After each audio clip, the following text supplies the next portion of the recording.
오늘 본문 말씀은 예수님께서 이 세상을 떠나기 전에 마지막 드린 기도예요. 예수님은 마태복음 5장, 6장, 7장 산상수훈 가운데 우리에게 기도를 가르쳐 주셨습니다. 이렇게 기도하라고 가르치셨어요. 그 기도는 산상수훈의 정중앙 한가운데 위치해 있습니다. 이 땅에 천국 백성으로 살아가는데 기도가 얼마나 중요한지를 말씀하신 것이고, 우리가 종교적 삶을 살아가더라도 그 행위 가운데 기도가 그 중심에 있다는 것을 말씀하고 계십니다. 6장에 특별히 종교인들의 대표적인 종교적 행위, 구제, 금식, 기도 가운데서도 기도를 그 한가운데 위치해 놓고 예수님께서는 기도를 이렇게 하라고 가르치신 것이죠. 어떻게 하라고 가르치셨습니까? 기도를 외워서 그대로 주문처럼 외우라고 말씀하신 것은 아닙니다. 기도를 할 때 이런 내용으로 기도를 하라고 하신 것이죠. 내 이름이 아니라 하나님의 이름, 내 나라가 아니라 하나님의 나라, 내 뜻이 아니라 하나님의 뜻이 이 땅 가운데 이루어지도록 기도하기를 말씀하셨습니다. 내 하나 먹고 사는고 내 하나 구원받는 것에 그치는 것이 아니라 우리 공동체, 우리 모두의 일용할 양식, 우리 모두가 죄 사함을 받는 그런 구원의 대드라마, 그리고 우리가 시험에 들지 않고 악에 빠지지 않도록 하는 그런 공동체적인 기도의 내용을 우리에게 가르쳐 주셨어요. 요한복음 17장에 나오는 이 대제사장의 기도는 십자가를 지기 직전에 드리신 기도예요. 이제 곧 십자가를 지러 가셔야 합니다. 그리고 제자들 앞에서 이 기도를 드리기 시작을 해요. 유언과도 같은 기도입니다. 물론 이 기도를 마치고 겟세마네로 들어가실 거예요. 그리고 겟세마네에서 땀이 피가 되도록 기도하실 것입니다. 그러나 제자들과 함께 드리는, 제자들 앞에서 드리는 이 마지막 기도, 이 기도에 예수님께서 일생을 어떻게 사셨고, 왜 사셨고, 무엇 때문에 사셨고, 떠나면서 우리에게는 어떤 당부를 하는지 말씀해주고 계신다는 것입니다. 이 요한복음 17장 대제사장의 기도는 세 부분으로 나눠져 있어요. 첫 번째는 예수님 당신 자신을 위한 기도입니다. 우리에게 하나님의 뜻을 기도하도록 말씀하셨고, 공동체를 위한 기도의 필요를 말씀하셨지만, 정작 그분이 마지막 떠날 때 당신 자신을 위해서 먼저 기도하십니다. 내가 아버지를 영광스럽게 하였듯이 아버지도 나를 영광스럽게 해달라는 거예요. 그러나 그 기도의 내용을 가만 들여다보면 그 기도는 십자가 지게 해달라는 거예요. 내가 십자가를 피하지 않고 끝까지 십자가의 영광을 구하도록 해달라는 기도가 핵심입니다. 두 번째 기도는 제자들을 위한 기도예요. 3년간 데리고 다니셨습니다. 변했을까요? 안 변했어요. 예수님과 3년간 같이 먹고 같이 살고 같이 다녔지만 안 변했다는 것입니다. 여러분이 여기 변해서 앉아 계십니까? 안 변하셔서 여기 오신 것입니다. 변했으면 이 자리에 못 앉아 있습니다. 다 튀어나갔죠. 그리고 3년간 예수님을 따라다녔지만 제자들은 여전히 누가 더 큰지를 다투었고, 주님을 따르긴 하지만 여전히 나 자신의 영광을 구했던 사람들입니다. 그들을 향해서 예수님께서 기도하십니다. 거룩하게 해 주십시오. 거룩이란 무엇입니까? 구별된 삶이에요.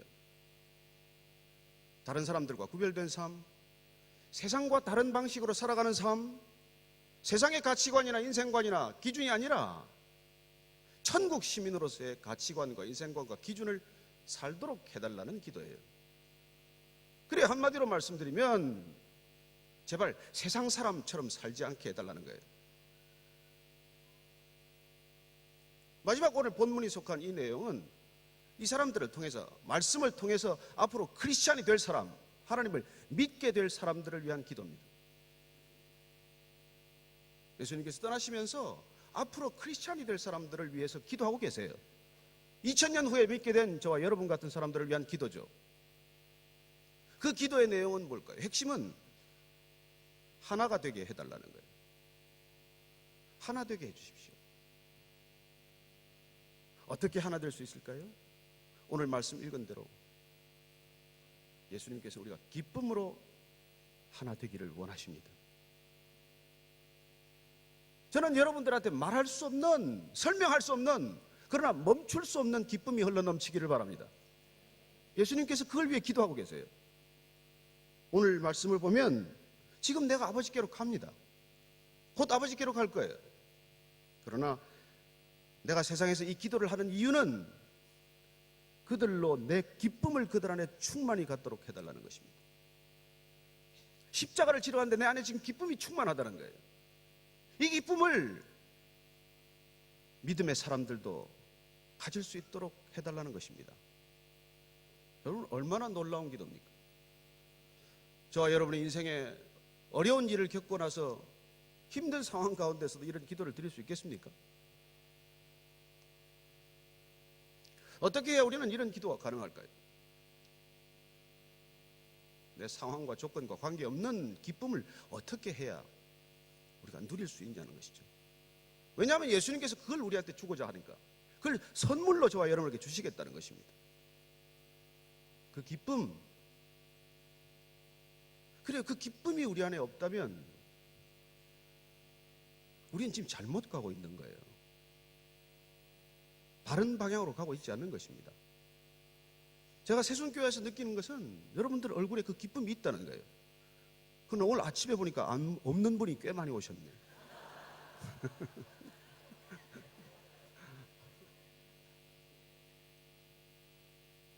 여러분의 기쁨은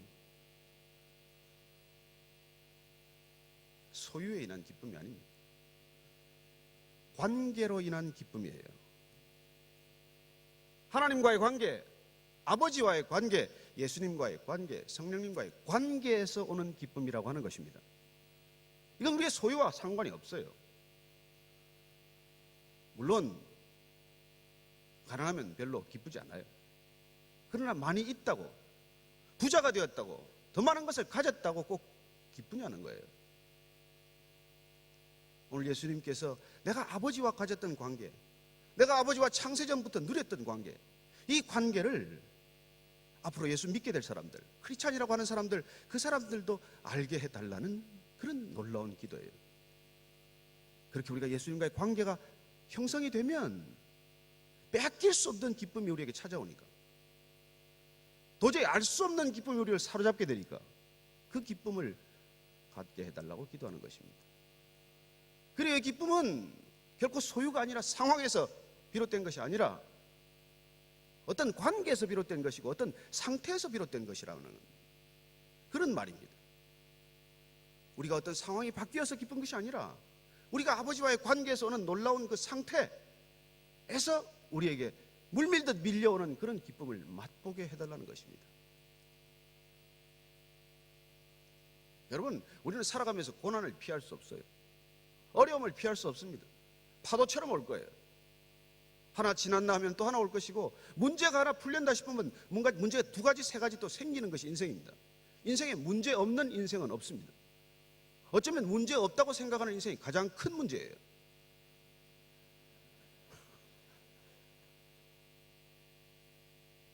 그러나 그 문제가 올 때 그 문제보다 더 큰 주님, 문제 너머에 있는 주님, 그 주님과의 관계 때문에 그 문제가 작아 보이기 시작한다는 것입니다. 오늘 우리 기영자매 찬양해 주신 것처럼 그 소망, 나의 작은 것을 우리가 보고 하나님의 크신 것을 보는 그런 놀라운 기쁨이 있다는 것입니다. 그게 우리를 세상 사람들과 다르게 만드는 거니까. 세상 사람들은 상황에 따라 기쁨이 달라집니다. 그러나 그건 기쁨이 아니고 사실은 만족이에요. 그건 쾌락이에요. 여러분, 우리가 육신이 원하는 걸 마음대로 하면은 즐겁죠. 오늘도 뭐 이렇게 좀 매캐하긴 하지만 지금 필드에 가 있으면 얼마나 좋겠어요. 게다가 오늘 뭐 또 버디라도 하면 얼마나 좋겠어요. 그러나 그런 게 아니라 오늘 여러분들이 이 자리에 오신 이유, 이건 습관적으로 오는 것도 아니고 내가 재직이어서 오는 것도 아니고 그분과의 관계 때문에 오는 거라고요. 그분이 좋아서 오는 거라고요. 그분을 만나는 것이 기쁘고 예배 가운데 몰입하는 것이 기쁘고 주님 말씀 듣는 것이 기쁘고 비교할 수 없는 기쁨이기 때문에 저는 여러분들이 이 자리에 오신 줄로 믿습니다. 놀랍게도 이런 기쁨이 우리로부터 비롯된 것이 아니라 주님께서 기도하셔서 우리가 응답받은 것이라는 것입니다. 주님이 그렇게 기도하셨으니까 2000년 전에 십자가를 지기 전에 가장 고통스러운 밤에 이런 기도를 드리신 거예요. 근데 놀랍게도 그 말씀을 우리에게 주시면서 한 가지 주의하라고 말씀드립니다.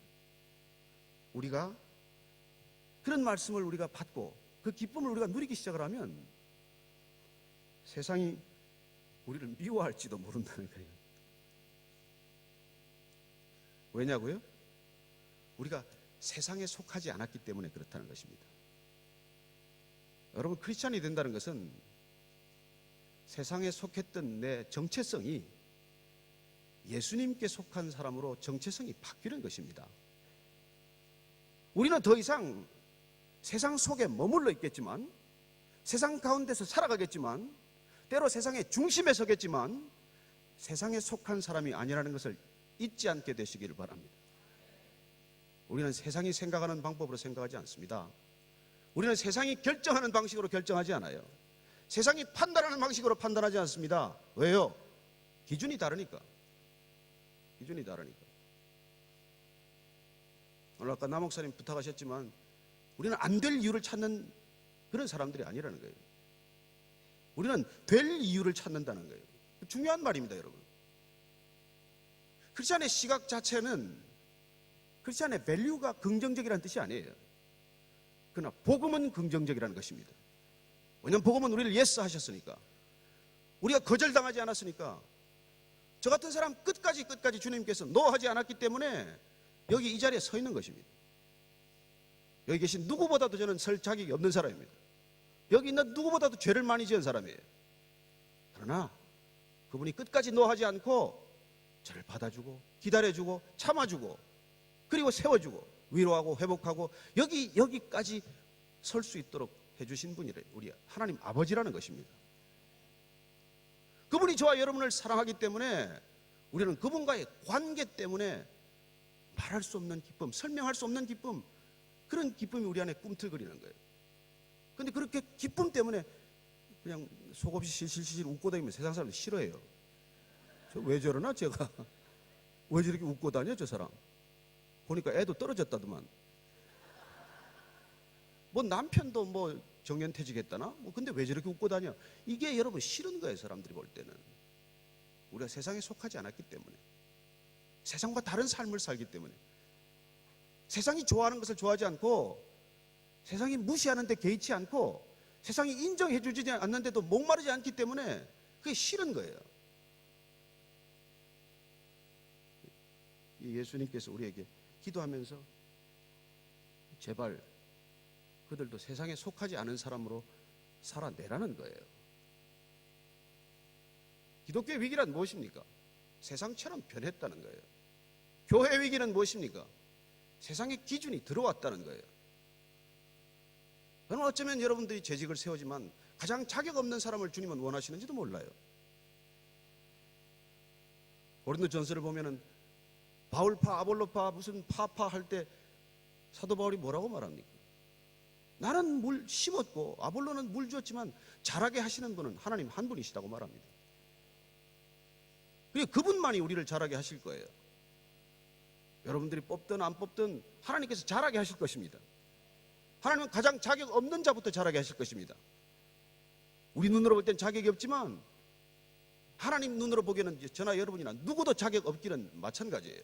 단 한 사람, 순종하는 사람, 그 사람을 주님은 원하시기 때문에, 단 한 사람, 세상을 기뻐하는 것이 아니라 주님을 기뻐하는 사람, 단 한 사람, 상황과 조건을 기뻐하는 것이 아니라 그냥 아버지와의 관계만을 기뻐하는 사람, 그 사람을 찾겠다는 거예요. 부르시겠다는 거예요. 인류는 한 사람 때문에 멸망했습니다. 아담 때문에. 그러나 인류는 단 한 분 때문에 다시 구원받았습니다. 예수 때문에. 그러니까 그분 때문에 우리는 여기까지 다 와 있는 거예요. 그러나 우리가 이렇게 살면 세상으로부터 반드시 환영받는 것만은 아니고 불행하게도 때로는 어처구니 없게도 음해를 당하고 모욕을 당하고 쫓겨나기도 하고 그런 일을 겪는다는 거예요. 그러나 그랬을 때 여러분 기쁘시겠습니까? 여러분이 암에 걸렸는데 기쁘시겠어요? 애들이 가출해버려도 기쁘시겠어요?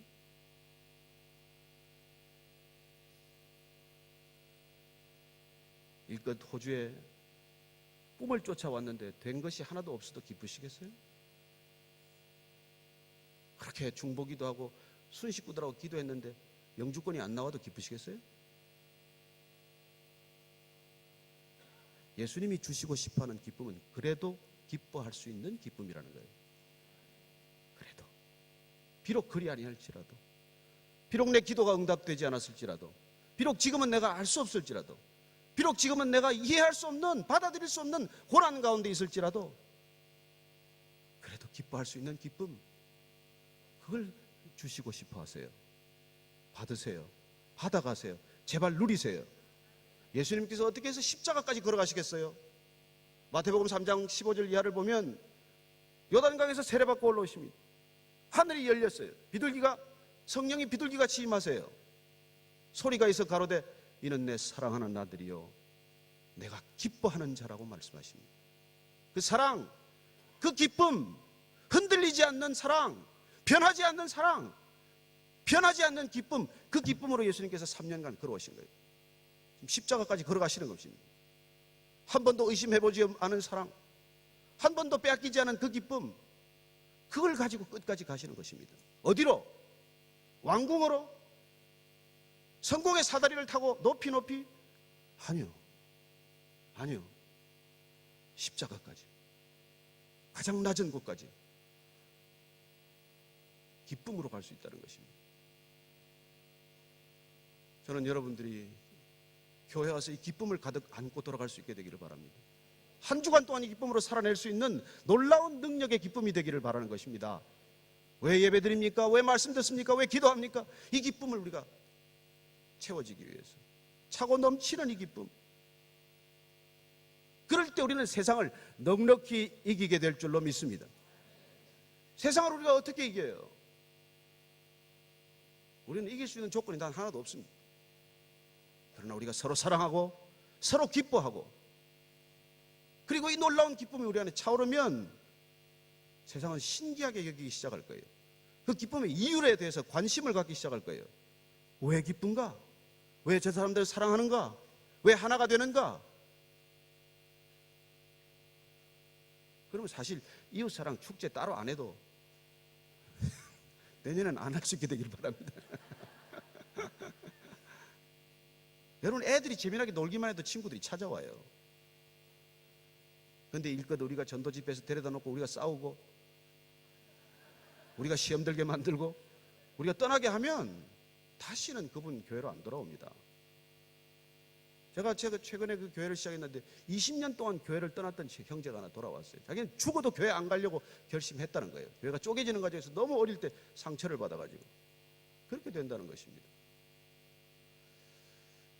그래, 오늘 예수님께서 우리에게 이 기쁨을 너희들에게 줄 때 세상은 너희들을 미워할지도 몰라. 그래서 하나님께 다시 이렇게 말씀하십니다. 내가 비옵는 것은 그들을 세상에서 데려가기를 위함이 아니요 다만 악에 빠지지 않게 보전하기를 위함입니다. 악에 빠지지 않게 기도하고 계신 주님, 그 말은 우리가 세상에 빠지지 않도록 하기 위한 기도인 것입니다. 세상은 악한 곳이에요. 무슨 설명이 필요합니까? 이 세상이 악하다는 것에 대해서. 이 세상이 끔찍할 정도로 악하다는 것, 눈을 뜨기가 어려울 만큼 악하다는 것에 대해서 무슨 설명이 따로 필요합니까? 신문 한번 보고 뉴스 보면 알죠. 우리가 그런 세상에 살고 있다는 것, 그래서 이 세상이 우리가 영원히 거할 곳이 아니라는 것, 우리가 여기 속하지 않았다는 것, 그래서 이 사람들의 기준과 생각과 가치와 판단을 우리가 그대로 답습하는 사람이 아니라는 것, 그걸 세상이 알게 하라는 거예요. 그래서 그걸 알게 된 사람들이 우리한테 찾아와서 주님을 만나도록 도우라는 거예요.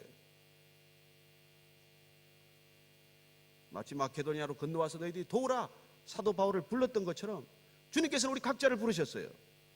우리 안에 있는 기쁨과 소망과 새로운 삶에 대한 목적과 이유를 가지고 건너와서 도와달라는 거예요. 건너와서 도와달라는 거예요. 남목사님과 몇 차례 식사를 하면서 그랬어요. 이 교회는 멀티 에스닉 처치가 될 것 같다는 느낌을 받았어요. 주님이 여러분들을 통해서 이 땅의 한국 교회를 통해서가 아니라 이 시드니 세순 교회를 통해서 새로운 교회 패러다임을 원하세요. 새로운 교회의 비전을 원하세요. 한국에는 지난 10년간 대형 교회가 온갖 유형의 사고를 쳐서 교회는 세상의 희망이 될 수 없구나, 그런 안타까운 지금 시기에 접어들었어요. 그러나 하나님께서 이 세순교회를 들어서 교회는 여전히 세상의 희망이다, 교회는 여전히 세상이 넘볼 수 없는 그런 거룩함이 있다, 그 거룩함 때문에 놀랍게도 상상할 수 없는 기쁨이 그곳 안에 흘러넘친다, 이런 소식이 열방으로 전해질 수 있게 되기를 바랍니다.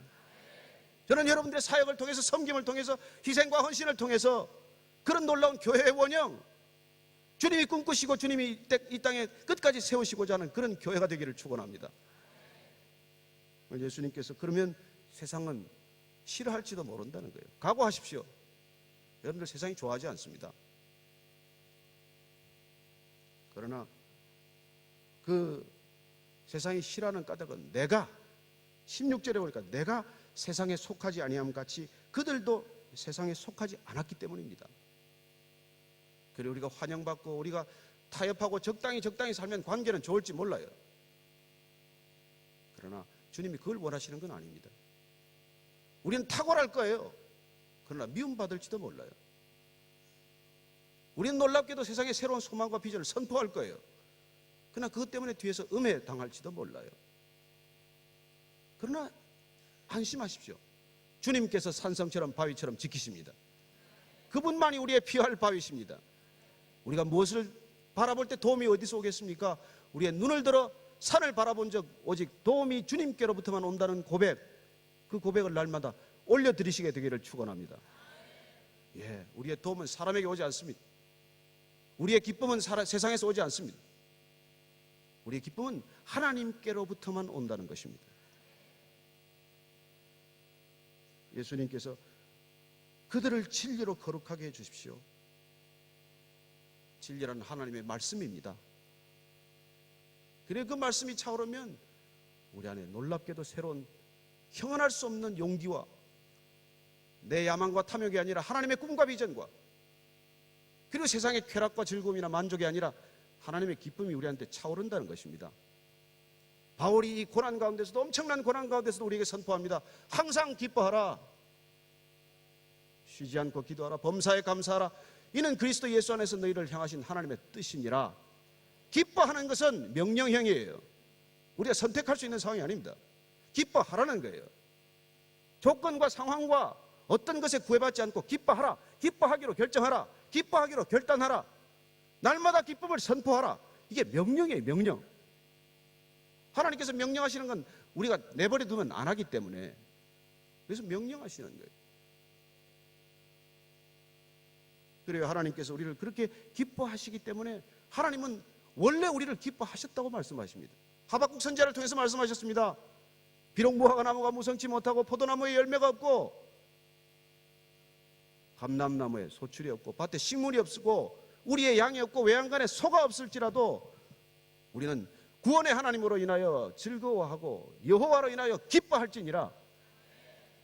뭐가 있어서가 아니고 아무것도 없다고 할지라도 우리를 구원하신 분이 하나님이시고 우리를 부르신 이가 주님이시고 우리를 날마다 이끌고 가시는 분이 성령님이시기 때문에 우리가 기뻐한다는 거예요. 기뻐한다는 거예요. 그런 기쁨이 저와 여러분에게 차고 넘치게 되기를 축원합니다. 저는 이 세순교회에 그런 기쁨이 흘러넘쳐서 이 호주의 희망이 되기를 바랍니다. 열방 가운데 그 소식이 기쁨의 소식으로 전해질 수 있게 되기를 바랍니다. 여러분들이 새성전으로 가서 기쁜 것이 아니라 지금 여기서부터 기뻐하기로 결단하지 않으면 새성전 가도 실망스러워요. 제가 안 가봐도 뻔해. 뭐 크게 돈도 안 들인다며, 또 뭐 큰 돈 쓸 돈도 없다며. 가면은 누군가 불만을 가진 사람이 생겨요. 그러나 명심하십시오. 여기서도 불만을 가졌던 사람이 거기 가도 불만일 거예요. 그러나 여기서도 기뻐한 사람, 거기 가도 기뻐요. 어디를 가도 기뻐요. 이런 데서 예배를 드리든 저런 데서 예배를 드리건 어떤 예배를 드리건 우리는 주님과 함께 있기 때문에 기쁜 것인지 성도들 때문에 기쁜 것도 아니고 목사 때문에 기쁜 것도 아니고 저는 여러분들이 주님 때문에 기뻐할 수 있게 되기를 축원합니다. 할렐루야!